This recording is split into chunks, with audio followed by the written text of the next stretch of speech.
Hello friends, ये है Samsung Galaxy S25 ultra जो कि प्रीमियम कैटेगरी में आता है। कुछ दिन पहले ही हमने इसे लिया है।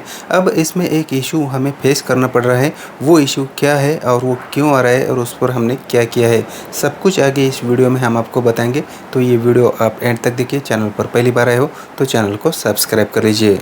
ये है सैमसंग गैलेक्सी S25 अल्ट्रा और ये है मिड रेंज कैटेगरी में आने वाला iQOO G5 जो कि 20,000 के अंडर आपको ये मिल जाता है। सैमसंग गैलेक्सी S25 अल्ट्रा की तो बात ही कुछ अलग है, लगभग 1.5 लाख तक ये जाता है। यहाँ पर दोनों मोबाइल का कंपैरिजन तो नहीं होता है, बट फिर भी एक कंपैरिजन तो हम यहाँ पर करेंगे। लेकिन उससे पहले आपसे एक सवाल, और उस सवाल का जवाब आप वीडियो पॉज करके नीचे कमेंट्स बॉक्स में देना है।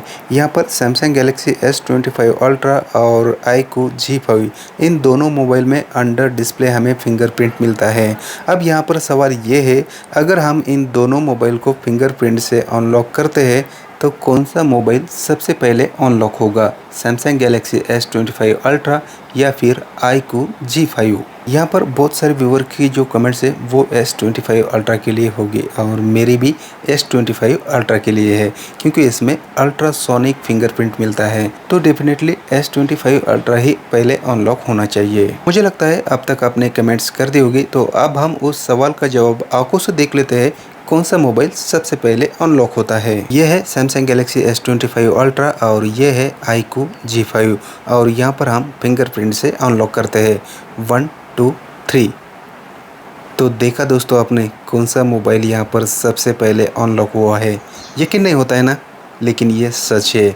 अब ये ऐसा क्यों हुआ है, ऐसा प्रॉब्लम क्यों आ रहा है, ये इशू क्यों फेस करना पड़ रहा है। इतना ही नहीं, अब यहाँ पर ये अनलॉक होने के लिए समय ले रहा है, लेकिन जब हम कभी इसे अनलॉक करते हैं तो 4-5 बार जब हम ट्राई करते हैं उसके बाद जाके ये अनलॉक होता है।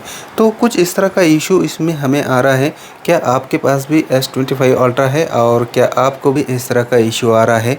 आपको क्या लगता है ये जो इशू है ये हार्डवेयर का है या फिर सॉफ्टवेयर का है, अल्ट्रासोनिक फिंगरप्रिंट का है या फिर सैमसंग का है? चलिए हम ही आपको बता देते हैं। ना तो इशू ये सैमसंग का है, ना ही ये सॉफ्टवेयर का, ना ही ये हार्डवेयर का और ना ही ये अल्ट्रासोनिक फिंगरप्रिंट का। ये इशू है मोबाइल के डिस्प्ले पर लगा हुआ स्क्रीन गार्ड का। इस मोबाइल के डिस्प्ले पर हमने स्क्रीन गार्ड लगाया है और उस स्क्रीन गार्ड की वजह से फिंगरप्रिंट ठीक तरह से काम नहीं कर रहा है। पर बात यह है कि सैमसंग गैलेक्सी S25 अल्ट्रा में अल्ट्रासोनिक फिंगरप्रिंट मिलता है और iQOO G5 में नॉर्मल फिंगरप्रिंट सेंसर हमें मिलता है। फिर भी यहाँ पर जब हम दोनों मोबाइल पर स्क्रीन गार्ड लगा देते हैं तो कुछ इस तरह का शॉकिंग रिजल्ट हमें मिलता है। तो अब हम सैमसंग गैलेक्सी S25 अल्ट्रा पर जो स्क्रीन गार्ड है उसे हटा देते हैं, उसे रिमूव कर देते हैं और उसके बाद फिर से एक बार चेक करते हैं। यहाँ पर एक सवाल मेरे मन में आ रहा है, आपके मन में वो आ रहा है या नहीं मुझे नहीं पता, बट जैसे मैंने आपको बताया कि इस दोनों मोबाइल के डिस्प्ले पर हमने 200-300 रुपये के जो भी वो स्क्रीन गार्ड रहते हैं वो हमने इंस्टॉल किया है। अब दोनों का जो रिज़ल्ट है वो हमें सेम मिलना चाहिए था, बल्कि सैमसंग गैलेक्सी S25 अल्ट्रा में अल्ट्रा फिंगरप्रिंट सेंसर हमें मिलता है और iQOO G5 में तो वो नॉर्मल है। तो फिर वहाँ पर वो डिफरेंट क्यों आ रहा है? मतलब G5 में जो है सेंसर बढ़िया काम कर रहा है और ये सैमसंग गैलेक्सी S25 में इतना घटिया क्यों? तो दोस्तों ये सवाल मेरे मन में आ रहा था। अब देखते हैं, हमने स्क्रीन गार्ड हटा दिया है और अब हम यहाँ पर फिर से चेक करते हैं क्या ये फिंगरप्रिंट सही से काम करता है या नहीं। तो जैसे यहाँ पर आप देख रहे हो हम अनलॉक करने की कोशिश कर रहे हैं, बट ये अनलॉक नहीं हो रहा है। पहले जब हम 4-5 बार ट्राई करते थे तो वहाँ पर ये अनलॉक हो जाता था, लेकिन अब यहाँ पर हम ट्राई कर रहे हैं तो ये अनलॉक नहीं हो रहा है। तो जो पहले फिंगरप्रिंट हमने ऐड की थी अब हम उसे रिमूव करते हैं, फिर से नए फिंगरप्रिंट ऐड करते हैं, उसके बाद फिर से चेक करते हैं। ओके, फिंगरप्रिंट हमने रिमूव कर दिया है, अब हम नया फिंगरप्रिंट ऐड कर लेते हैं। फिंगरप्रिंट ऐड करने तक हम आपको ये बता दें कि अगर आप सैमसंग गैलेक्सी S25 अल्ट्रा लेने की सोच रहे हो तो इस मोबाइल पर एक यूज़र एक्सपीरियंस का वीडियो हम लाने वाले हैं, जिसमें हम बताएंगे कि क्या ये मोबाइल हमें लेना चाहिए या नहीं। अगर लेना चाहिए तो किसे लेना चाहिए, नहीं लेना चाहिए तो किसे नहीं लेना चाहिए।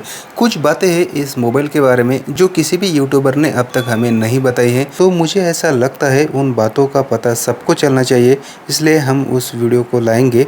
तो यहाँ पर अब फिंगरप्रिंट हमने ऐड कर दिया है और जैसे यहाँ पर चेक कर रहे हैं तो जो फिंगरप्रिंट है सैमसंग गैलेक्सी S25 अल्ट्रा का, वो अब सही से काम कर रहा है। तो ये देखिए फिर से चेक करते हैं, तो ये देखिए यहाँ पर पहले कितना समय लेता था और अब देखिए किस तरह से ये फिंगरप्रिंट काम कर रहा है। जो इशू था वो स्क्रीन गार्ड का था। यहाँ पर हम आपको ये भी बता दें कि हमने सैमसंग गैलेक्सी S25 अल्ट्रा से स्क्रीन गार्ड रिमूव किया है। iQOO G5 पर अभी भी स्क्रीन गार्ड लगा हुआ है, फिर भी फिंगरप्रिंट सही से काम कर रहा है।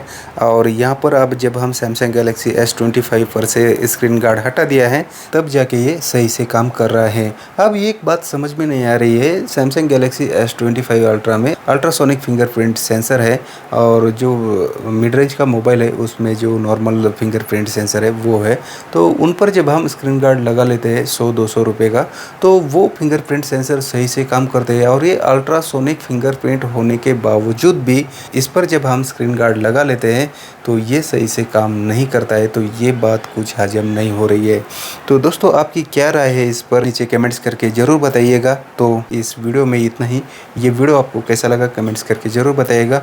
और हाँ, अभी तक आपने हमारे चैनल को सब्सक्राइब नहीं किया है तो जाते जाते सब्सक्राइब भी कर दीजिएगा। Thank you for watching this video.